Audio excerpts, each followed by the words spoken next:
Hi, Timothy Carlson here, and once again, Thunderbirds are go. We just looked at the classic TV series reissued on Blu-ray, so today we're going to be looking at a reissue of the two feature films that the TV series spawned, those being Thunderbirds Are Go, which came out in 1966, around the same time as the second and final season of the TV show, and Thunderbird 6, which came 2 years later. I'm going to unbox this release, share my opinions, and let you know what I think. Nice cover art there. I'm guessing these are probably taken from the original movie posters. There's our spine. This is a Kino Lorber release. There was an earlier release from a company called Twilight Time, which has since gone out of business. And I'll talk a little bit about a few of those differences. I don't own that disc specifically, though. There's our information right there. Inside, we just have our disc. Disappointingly, it's just a clear case with a plain white backdrop there. I wish they'd done something a little more creative there. The Twilight Time disc was actually one double-layered disc rather than two single-layered discs like this, but Kino gives us one disc each for each movie. Both have a few bonus features. There were a few that were on the Twilight Time disc that aren't here, although most of the stuff does get ported over. I'll read the descriptions out of the movies as follows. Thunderbirds Are Go. Blast off into interplanetary adventure with the first feature-length film starring the International Rescue Team.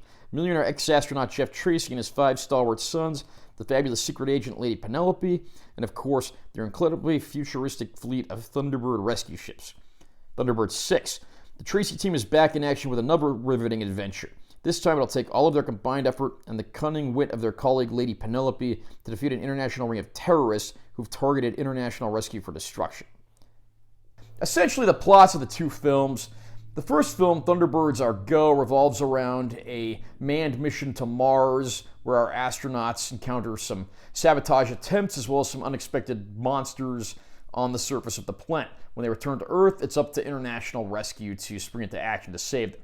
Thunderbird 6, the plot actually revolves around Skyship 1, a luxury airship craft that the members of International Rescue have attended the maiden voyage of, but there is a group of saboteurs on board who ultimately decide to try to spring a trap. And, of course, they have to come up with some pretty unique methods to get themselves out of that situation once they know what's going on.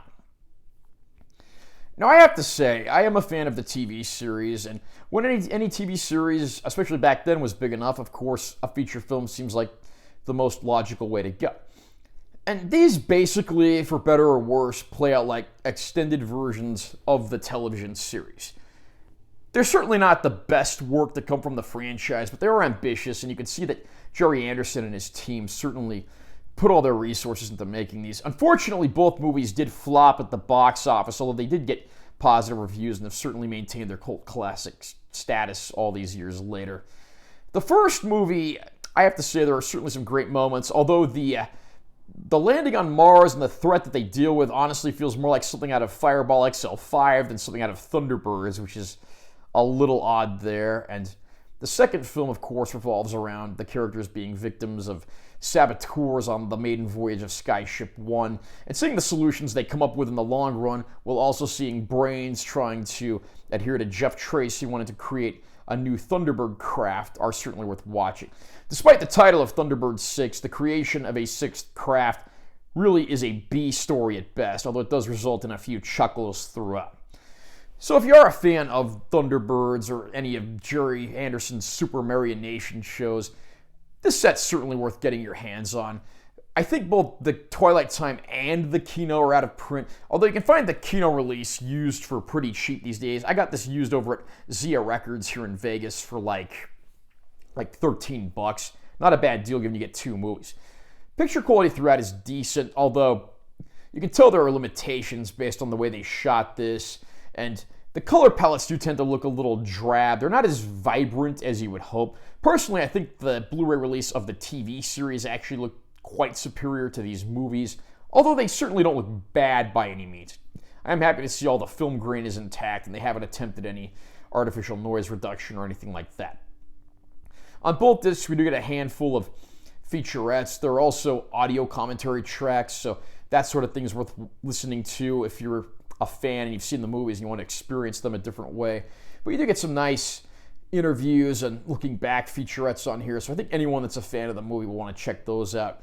Again, if you're a fan of Jerry Anderson, the Super Mario Nation series, the Thunderbirds franchise, this is definitely a double feature that's worth getting your hands on, and you can probably find a used copy for pretty cheap these days. Are you a fan of Thunderbirds? What do you think of the movies? Do you think this is Jerry Anderson's greatest work? Comment down below and let me know what you think. Also, remember to subscribe to this channel for more content because I'm always posting new videos, and make sure you give this one a like if you found it helpful. I'm Taylor T. Carlson. I'll see you next time.